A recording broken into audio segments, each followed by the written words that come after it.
Powered by the Montana Television Network. This is the 5:30 News on KPAX, Montana's news leader. Good evening, I'm Jill Valley. And I'm Dennis Bray. It may be the first day of autumn, but it feels a little bit more like winter. It really does out there. The winter weather advisory is in effect for parts of western Montana tonight. And for the very latest and what our weekend looks like, let's check in with Chief Meteorologist Aaron Yost with our first forecast.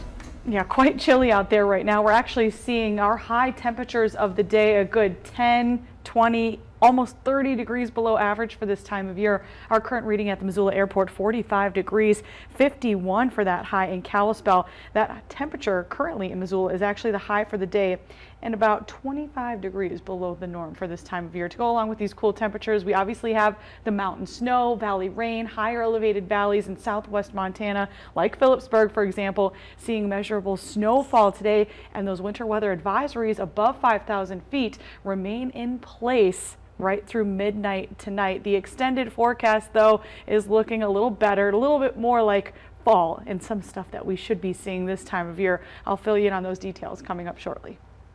It's a burst of winter-like weather on this first day of fall. It's actually forcing Yellowstone to close because of the snow. Kenneth Webb reports. Thanks, guys. I'm Kenneth Webb, standing next to Public Affairs Officer for Yellowstone National Park, John Schaefer. John, much of the park is seeing snowfall today under a winter weather advisory, and majority of the park is suffering from road closures, except for a few areas today. Is that correct?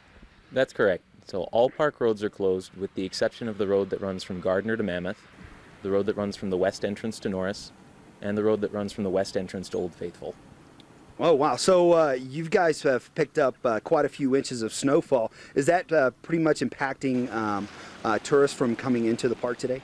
It's hard to say at this point. There are a lot of people who plan their visits to Yellowstone months or years ahead of time, and we'll have to see exactly how they are able to access the park. At any given point, people should plan ahead for any kind of season here at Yellowstone National Park. Yep, that's right. Conditions are changing here, and people can find out about what current conditions on the road will be by going to our website at go.nps.gov/yellroads. And that's for any kind of information as far as weather, road conditions. That's some great information if you want to head down to Yellowstone to get into the park. That's some great information. Thank you so much, John, for being here with me. And that'll do it for here at Yellowstone National Park. Kenneth Webb, back to you. Coming off of a devastating wildfire season, Congressman Greg Gianforte was in Columbia Falls today to make a push for forest management. Gianforte was at Stoltz Land and Lumber Company in Columbia Falls. He praised the company for creating jobs and healthier forests for more than 100 years. His visit is part of his Forest Jobs Tour that began last week in Helena to, quote, shine a light on the devastation that happened this year across the state because of destructive wildfires. He says it's important to manage forests, which is why he has sponsored the Resilient Federal Forest Act. The bill allows for the reduction of fuels in the forest, which Gianforte says will create healthier forests, more wildlife, sporting opportunities, and jobs in the timber industry, including a reduction in the intensity and frequency of wildfires. I'm very pleased to be sponsoring this legislation with Bruce Westerman from Arkansas. He's a forester. He understands these issues, and through talking about the disaster we had this past summer, we're raising awareness. Now is the time to act on forest management. So far on his tour, Gianforte has made stops in Bozeman, Missoula, Knowlton, and Miles City. Some good news for Montanans who were told a few days ago their Verizon service would be terminated next month.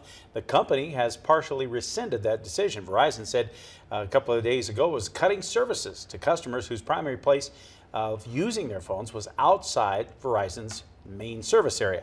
However, Montana Senator John Tester said in a press release today that he's received assurances from Verizon that no Montanans will be involuntarily removed from their contracts.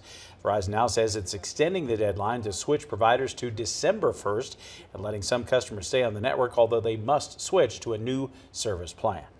From the courts, a woman charged with 2 counts of murder for the deaths of 2 people in the Frenchtown area back in 2013 says she is not guilty. 51-year-old Caressa Hardy pled not guilty to 2 counts of deliberate homicide. She is accused of killing Thomas Korjak and Robert Orozco in 2013. However, the deaths were reported to law enforcement just last year, leading to a lengthy investigation. Investigators are unable to find the bodies, but they're confident the forensic evidence that they have obtained in the case is sufficient. Her next court appearance is scheduled for mid-November. Biologists now saying 10 calves were killed earlier this week by grizzlies in central Montana. It happened on a ranch about 5 miles west of Dupier.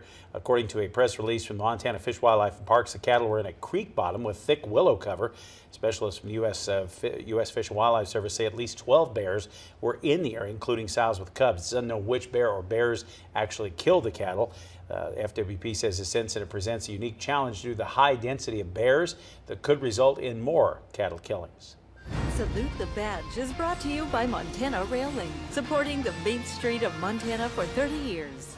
It's a chance to meet with members of the Missoula Police Department as the sun is coming up. In this week's Salute the Badge, MTN's Augusta McDonald brings us more on how police are opening up opportunities to get to know them on a personal level. Coffee with a Cop is giving people the chance to grab a cup of joe and have a conversation. Downtown this week, there was a good turnout to a new attempt at letting the public know police officers are people too. It's all about trying to find out what's on someone's mind.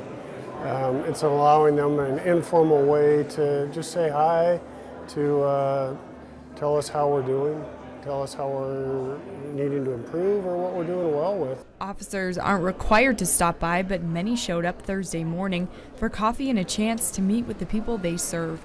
Brady says the safety of the downtown area is crucial to the safety of the entire community, and their increase in patrols is making a difference. You know, we've had issues downtown that we've been trying to address for several years. We've had council support and mayor support to put additional resources downtown. We've put a big effort into it, and we're hearing that we're making a difference, and we wanted to say thank you to the downtown business owners because they're a big part of our efforts. The Alps Corporation hosted this free event. Reporting in Missoula, I'm Augusta McDonald for MTN News. They hope to host another event in the next couple of months and continue moving the venue to give everyone in town a chance to stop by and say hello. Well, the new iPhone 8 started selling in stores today. Usually the release of a new iPhone brings long lines and great anticipation, but that wasn't the case this time around. CBS News' Kenneth Craig reports. In Japan, only a handful of people lined up for the new iPhone 8 outside this Tokyo Apple store. In Sydney, Australia, buyers of the new device seemed less than enthusiastic about it. It's not much of an upgrade. In my opinion, it shouldn't have been called an 8, it should have been called a 7S. It was a similar scene in New York. Are you excited for the new iPhone? Not really, no. I'm neutral. I just need a new phone. Stores worldwide are seeing fewer people. Laura Rivera got her pre-ordered iPhone in just 20 minutes. I was a little bit surprised about that. Also, I think last year when the 7 came out, there were actually people camping out here for days. Analysts say pre-orders for the iPhone 8 were lower than they were for the iPhone 7 and iPhone 6. The reason why? Many fans are holding out for the next iPhone, which goes on sale in just a couple of months.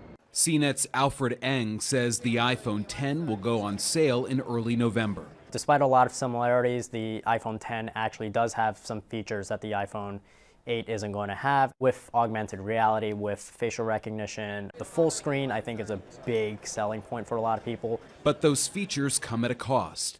The iPhone 10 starts at $999, $300 more than the iPhone 8. I decided to go with this one. I just didn't think the 10 was really worth the extra money. The question now, will other Apple fans believe the iPhone 10 is worth the price and the wait?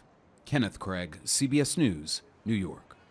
Still talking about money now. It's still more than a month away, but Americans are planning to spend big for Halloween. A new survey by the National Retail Federation estimates people will splurge on costumes, candies, and pumpkins, reaching a record $9.1 billion in sales. That's up from 8.3% last year, which was the all-time high. So apparently we do like pumpkin spice. That's a lot of candy corn right there, I'm telling you. Sunshine and warmer temperatures in the forecast for the weekend. Aaron has the details coming up. And a photographer shares with us the last photos taken of the Sperry Chalet before it was damaged by the Sprague fire. That's ahead here on